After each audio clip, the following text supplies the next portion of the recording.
The Princess on the Glass Hill. Once upon a time there was a man who had a meadow which lay on the side of a mountain, and in the meadow there was a barn in which he stored hay. But there had not been much hay in the barn for the last 2 years, for every St. John's Eve, when the grass was in the height of its vigor, it was all eaten clean up, just as if a whole flock of sheep had gnawed it down to the ground during the night. This happened once, and it happened twice, but then the man got tired of losing his crop, and said to his sons, he had 3 of them, and the third was called Cinderlad, that one of them must go and sleep in the barn on St. John's night, for it was absurd to let the grass be eaten up again, blade and stalk, as it had been the last 2 years, and the one who went to watch must keep a sharp lookout, the man said. The eldest was quite willing to go to the meadow. He would watch the grass, he said, and he would do it so well that neither man nor beast, nor even the devil himself, should have any of it. So when evening came he went to the barn and lay down to sleep. But when night was drawing near, there was such a rumbling and such an earthquake that the walls and roof shook again, and the lad jumped up and took to his heels as fast as he could, and never even looked back, and the barn remained empty that year, just as it had been for the last 2. Next St. John's Eve, the man again said that he could not go on in this way, losing all the grass in the outlying field year after year, and that one of his sons must just go there and watch it, and watch well too. So the next oldest son was willing to show what he could do. He went to the barn and lay down to sleep, as his brother had done. But when night was drawing near there was a great rumbling, and then an earthquake, which was even worse than that on the former St. John's night, and when the youth heard it he was terrified, and went off, running as if for a wager. The year after it was Cinderlad's turn, but when he made ready to go the others laughed at him and mocked him. "Well, you are just the right one to watch the hay, you who have never learned anything but how to sit among the ashes and bake yourself," said they. Cinderlad, however, did not trouble himself about what they said, but when evening drew near rambled away to the outlying field. When he got there he went into the barn and lay down, but in about an hour's time the rumbling and creaking began, and it was frightful to hear it. "Well, if it gets no worse than that I can manage to stand it," thought Cinderlad. In a little time the creaking began again, and the earth quaked so that all the hay flew about the boy. "Oh, if it gets no worse than that I can manage to stand it," thought Cinderlad. But then came a third rumbling and a third earthquake, so violent that the boy thought the walls and roof had fallen down. But when that was over, everything suddenly grew as still as death around him. "I am pretty sure that it will come again," thought Cinderlad. But no, it did not. Everything was quiet, and everything stayed quiet, and when he had lain still a short time he heard something that sounded as if a horse were standing, chewing, just outside the barn door. He stole away to the door, which was ajar, to see what was there, and a horse was standing, eating. It was so big and fat and fine a horse that Cinderlad had never seen one like it before, and a saddle and bridle lay upon it, and a complete suit of armor for a knight, and everything was of copper, and so bright that it shone again. "Ha, ha! It is thou who eatest up our hay, then," thought the boy, "but I will stop that." So he made haste, and took out his steel for striking fire, and threw it over the horse, and then it had no power to stir from the spot, and became so tame that the boy could do what he liked with it. So he mounted it, and rode away to a place which no one knew of but himself, and there he tied it up. When he went home again his brothers laughed, and asked how he had got on. "You didn't lie long in the barn, if even you have been so far as the field," said they.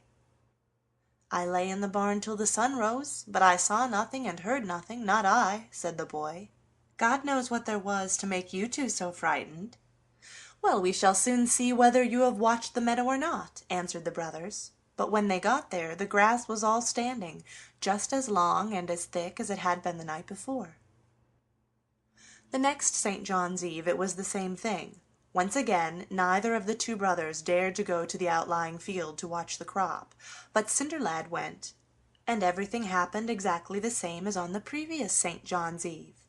First there was a rumbling and an earthquake, and then there was another, and then a third. But all three earthquakes were much, very much more violent than they had been the year before. Then everything became as still as death again, and the boy heard something chewing outside the barn door. So he stole as softly as he could to the door, which was slightly ajar, and again there was a horse standing close by the wall of the house, eating and chewing. And it was far larger and fatter than the first horse, and it had a saddle on its back, and a bridle was on it too, and a full suit of armor for a knight, all of bright silver, and as beautiful as anyone could wish to see. "Ho, ho!" thought the boy, "is it thou who eatest up our hay in the night? But I will put a stop to that." So he took out his steel for striking fire, and threw it over the horse's mane, and the beast stood there as quiet as a lamb. Then the boy rode this horse too away to the place where he kept the other, and then went home again. "I suppose you will tell us that you have watched well again this time," said the brothers. "Well, so I have," said Cinderlad. So they went there again, and there the grass was, standing as high and as thick as it had been before. But that did not make them any kinder to Cinderlad. When the third St. John's night came, neither of the two elder brothers dared to lie in the outlying barn to watch the grass, for they had been so heartily frightened the night that they had slept there, that they could not get over it. But Cinderlad dared to go, and everything happened just the same as on the two former nights. There were three earthquakes, each worse than the other, and the last flung the boy from one wall of the barn to the other, but then everything suddenly became still as death. When he had lain quietly a short time, he heard something chewing outside the barn door. Then he once more stole to the door, which was slightly ajar, and behold, a horse was standing just outside it, which was much larger and fatter than the two others he had caught. "Ho, ho! It is thou, then, who art eating up our hay this time," thought the boy, "but I will put a stop to that." So he pulled out his steel for striking fire, and threw it over the horse, and it stood as still as if it had been nailed to the field, and the boy could do just what he liked with it. Then he mounted it and rode away to the place where he had the two others, and then he went home again. Then the two brothers mocked him just as they had done before, and told him that they could see that he must have watched the grass very carefully that night, for he looked just as if he were walking in his sleep. But Cinderlad did not trouble himself about that, but just bade them go to the field and see. They did go, and this time too the grass was standing, looking as fine and as thick as ever. The king of the country in which Cinderlad's father dwelt had a daughter whom he would give to no one who could not ride up to the top of the glass hill. For there was a high, high hill of glass, slippery as ice, and it was close to the king's palace. Upon the very top of this the king's daughter was to sit with 3 gold apples in her lap, and the man who could ride up and take the 3 golden apples should marry her, and have half the kingdom.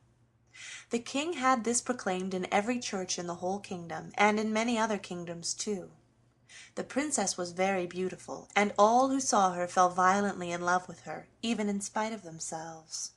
So it is needless to say that all the princes and knights were eager to win her, and half the kingdom besides, and that for this cause they came riding thither from the very end of the world, dressed so splendidly that their raiments gleamed in the sunshine, and riding on horses which seemed to dance as they went, and there was not one of these princes who did not think that he was sure to win the princess.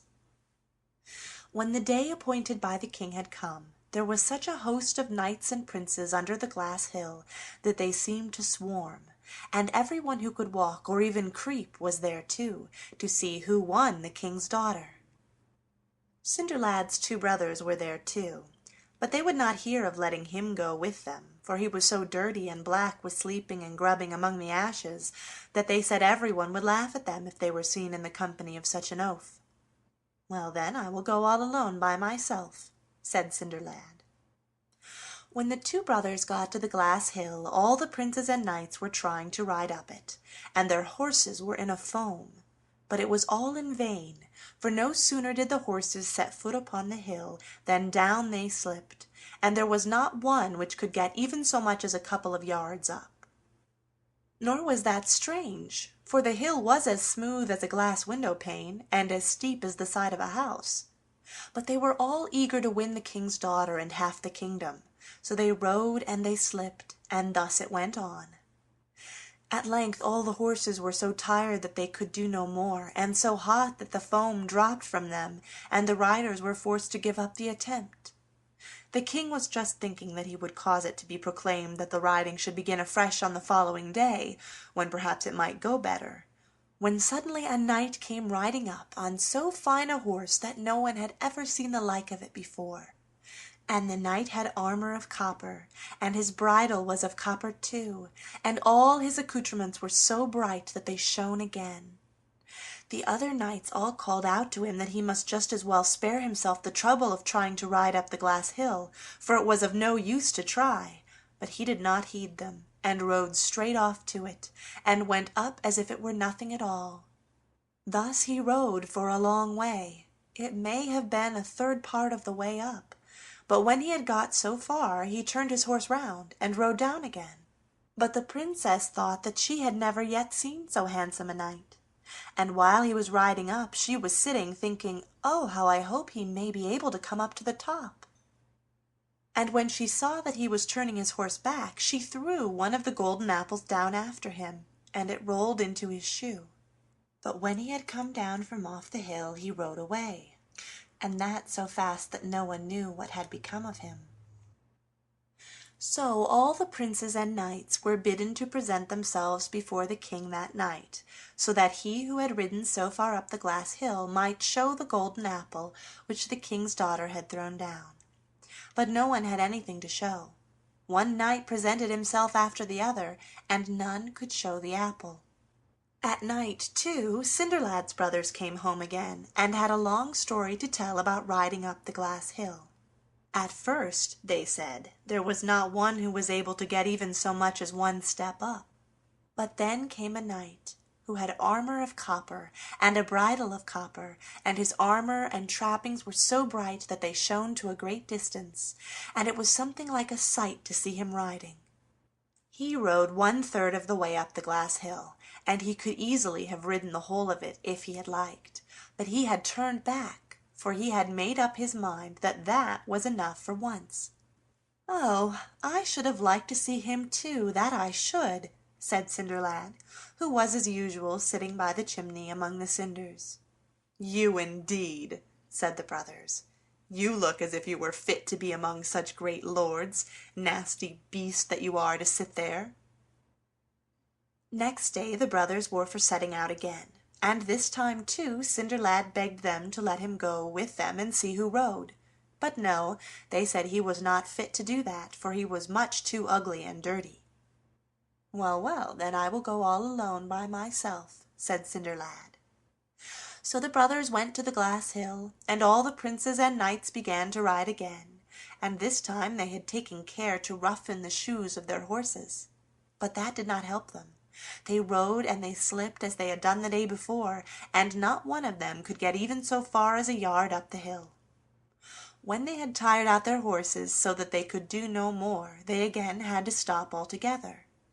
But just as the king was thinking that it would be well to proclaim that the riding should take place next day for the last time, so that they might have one more chance, he suddenly bethought himself that it would be well to wait a little longer to see if the knight in copper armor would come on this day too. But nothing was to be seen of him. Just as they were still looking for him, however, came a knight riding on a steed that was much, much finer than that which the knight in copper armor had ridden, and this knight had silver armor and a silver saddle and bridle, and all were so bright that they shone and glistened when he was a long way off. Again the other knights called to him and said that he might just as well give up the attempt to ride up the glass hill, for it was useless to try. But the knight paid no heed to that, but rode straight away to the glass hill, and went still farther up than the knight in copper armor had gone. But when he had ridden 2/3 of the way up, he turned his horse around and rode down again. The princess liked this night still better than she had the other, and sat longing that he might be able to get up above, and when she saw him turning back she threw the second apple after him, and it rolled into his shoe, and as soon as he had got down the glass hill he rode away so fast that no one could see what had become of him.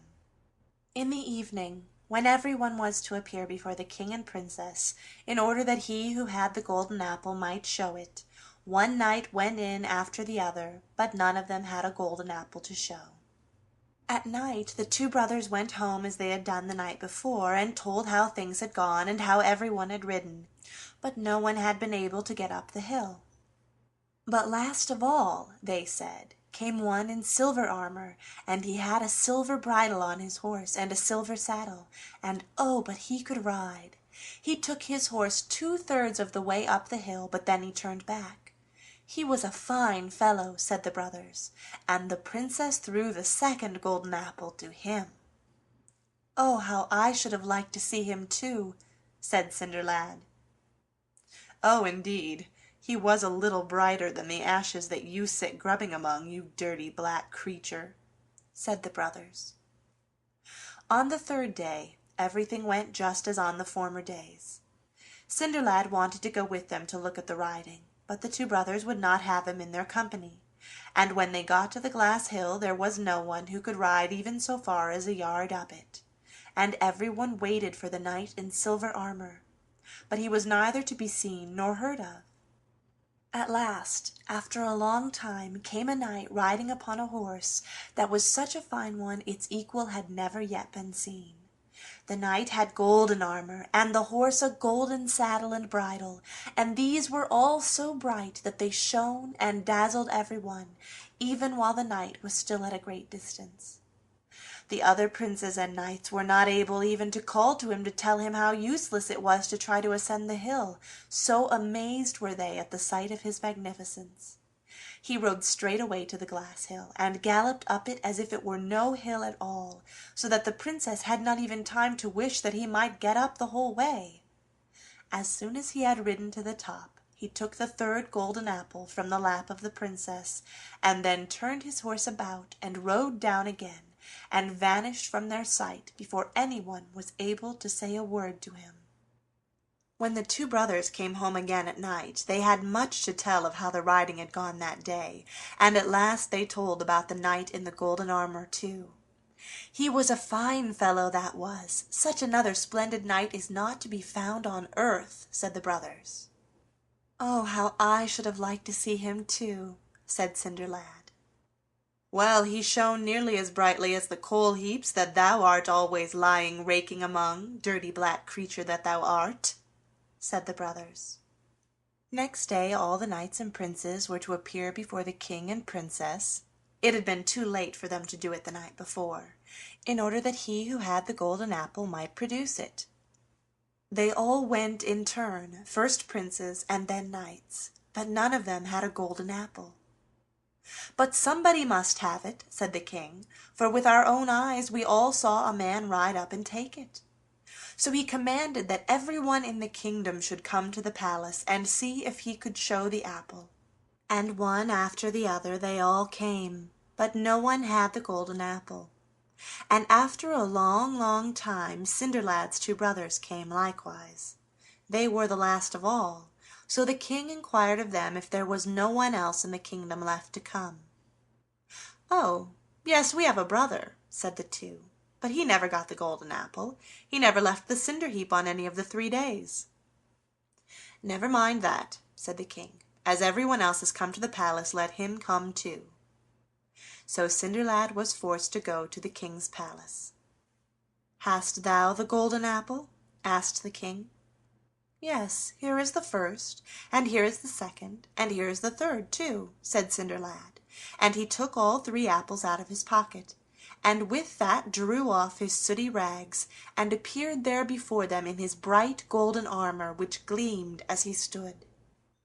"Thou shalt have my daughter, and the half of my kingdom, and thou hast well earned both," said the king. So there was a wedding, and Cinderlad got the king's daughter, And everyone made merry at the wedding, for all of them could make merry, though they could not ride up the glass hill. And if they have not left off their merrymaking, they must be at it still. Asbjörnsen and Moa. End of The Princess on the Glass Hill.